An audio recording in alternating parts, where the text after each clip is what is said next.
Everyone, welcome to another video series. Today we will be doing a Diels Alder reaction, and this experiment is very straightforward. Let's not get into whether it's simple, fast, easy, none of that. It's pretty straightforward. Means there's really less chance for someone to screw this lab up. Okay, I mean you can always find a way to screw things up, but if you do everything that's explained in the video, I think it's pretty straightforward.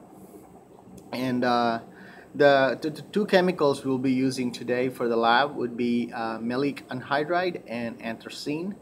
Anthracene is the diene and your maleic anhydride is your dienophile. Remember, for Diels-Alder reaction to happen, you must have a diene and a dienophile. So we got that, and we're going to combine them and reflex for about 35-40 minutes, and then cool the reaction mixture in a ice bath, and which results in the formation of the Diels-Alder adduct, which is a solid, and we can just filter it out, and after it dries out we can weigh and measure the percent yield.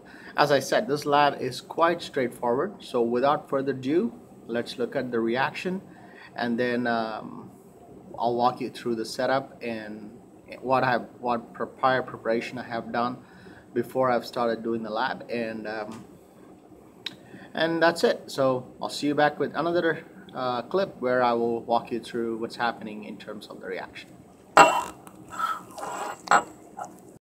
Okay, as I said earlier in my intro part of the video, we will be doing a Diels-Alder reaction in lab today. And for the purpose of the lab, we're going to use two primary chemicals for making the adduct, which is anthracene and maleic anhydride. And we will also be using 15 milliliters of xylene. And we're using about a gram of anthracene and half a gram of maleic anhydride. I am not going to walk you through the mechanism here, because if you're really interested, you got to figure it out yourself. Because the purpose of a lab is to understand some practical concept, practical view of what you learned in lecture. So the lab is not for you to figure out the mechanism. So if you're really interested in the mechanism, figure it out yourself. All right. With that said, this lab is straightforward, and straightforward doesn't mean fast. So if you're not going to take all safety measures into account and do the lab as you wish, more likely you're not going to end up with the right product, and you may have to start over, and that's not fun. So follow along, do exactly what I do, and you probably will have no issues. So our anthracene is our diene, and our maleic anhydride is our dienophile, the two main requirements for Diels-Alder, and we got them, so we're good. So I'm going to put them all in the reaction, I'm going to put all the reaction mixture in a round bottom flask, preferably 500 milliliters. The bigger the better, but the largest I have is 500. And I'm going to fit it with a condenser and reflex for about 45 minutes. When it's about 45 minutes and I got a good bit of reflex going, then I'm going to cut off the heat and allow the system to cool. When the system's cold enough where I'll be able to touch my round bottom flask, I'm going to put it in an ice bath and then allow the reaction mixture to cool. Once the reaction mixture is cool, then you would be able to isolate the product through gravity filtration or vacuum filtration, whichever one you have. We don't have vacuum filtration in our lab, so we're probably going to stick with gravity filtration. You may not be able to do this lab in one go because it takes a while for the product to dry. So we would probably stop where we will filter and place the product in a safe location, and then when they come back for lab next week, the product would be dry by then, and then they can wait and then figure out the percent yield. So ideally, even with vacuum filtration, I wouldn't still recommend not weighing the product at the end of the lab period, because vacuum filtration doesn't really get rid of all the moisture. You need time for the sample to actually dry. So I'm anticipating this lab might run into the next lab period, but again, they're only going to just weigh the sample. That's the only thing that will probably be left. So with that said, when I come back with my next clip, I am going to walk you through the setup, and primarily talk about the temperature setting on the rheostat. We're using really small quantity of sample and making small quantity of product, so there is really no need to overheat your system under the misconception that, oh, I'm gonna set it to 100 and I'll be finishing the lab in 5 minutes. Well, then you beat the whole purpose of what a reflex is. If you're gonna do the lab in 5 minutes, you might as well just mix everything and give what you call a product to the instructor and leave. But that's not the point of the lab. I mean, if you're really interested in getting the product that we're after, you have to go through the procedure. So the 45-minute reflexing time doesn't start when you first start the heating. It starts only when you start to see reflex, which is the vapor condensing back. That's when you time your clock to 35 to 40 minutes. It's not when you start. Well, your system's cold. So don't come into the lab with the intention you're going to leave really quick, and you'll probably have to invest the time that you have to invest to complete the lab. So with that said, let me walk you through back on that reflexing part. You start the timer when the system's actually reflexing. From there, you go for 40 minutes. It's not, you don't time it when you actually turn on the heat. Okay, there's a difference because the system's cold and nothing is really happening.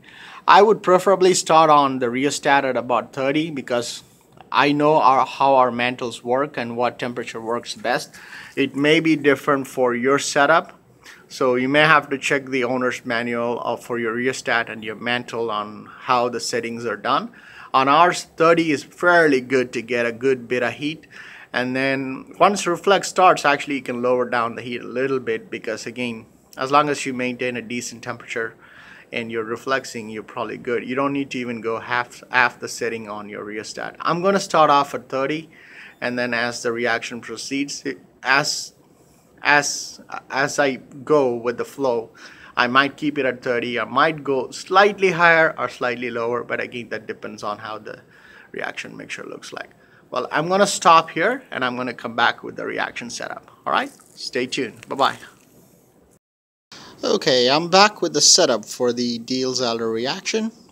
So, as I said earlier in my intro portion of the video, we will be doing reflexing. We're not distilling the product. So, the setup's pretty simple. I got my heating mantle on top of a jack stand.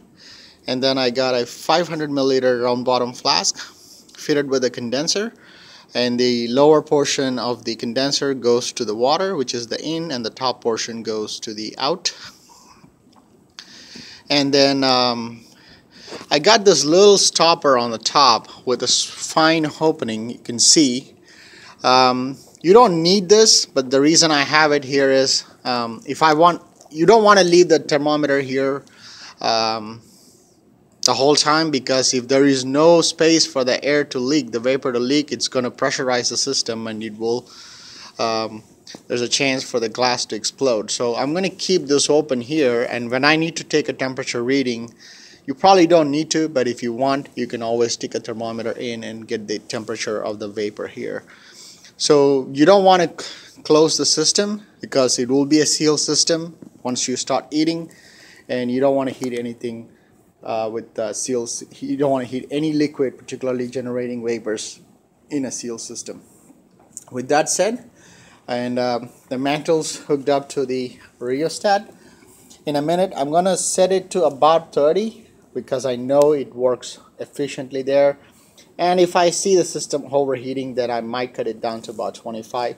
But anywhere between 20 and 30, or even 30, works better for this mantle, for this rheostat. And then the rheostat is hooked up to the wall. And this is pretty good and simple setup. So I'm going to go ahead and start the experiment, and when it starts to reflux, I'll come back and show you how the flask, the inside of the flask looks like, and what should be the type of reflex you're looking for. You're not looking for charring that liquid or beating the crap out of that liquid. That's not what you're trying to do. So for those of you watching this video, and if you're going to be doing this lab, in your own schools and classes, please do not come with the intention of rushing up things, because you not only mess up your product, but you also pose a safety hazard to you, your teammate, or the rest of your class, because most likely you're gonna miss something, and that's not good. So I got my maleic anhydride, xylene, and anthracene in the flask, and I put a small speck of a boiling chip to promote even boiling. So I'm going to go ahead and turn on the heat, and then I'll come back with the reflex portion, and then I'll walk you through the end with with how the product looks like.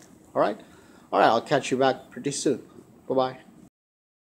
Okay, I'm back now. The reaction mixture has started reflexing, and you can see clearly the system's not overheating, because first we got a boiling chip, and second, well, the boiling chip has nothing to do with the overheating, but I'm just saying we've taken one precaution for everything to pump up and go into the condenser or whatnot. But then you also notice that's a pretty smooth reflex, and I actually set it on 30 earlier.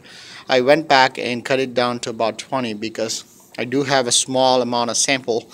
So I turned my rheostat back to around 20, maybe, yeah, around 20, and then I'm gonna leave it here from now on for another 40 minutes, and then come back and turn off the heat, and then proceed with the next part of the lab. So I'll see you in a little bit. Bye.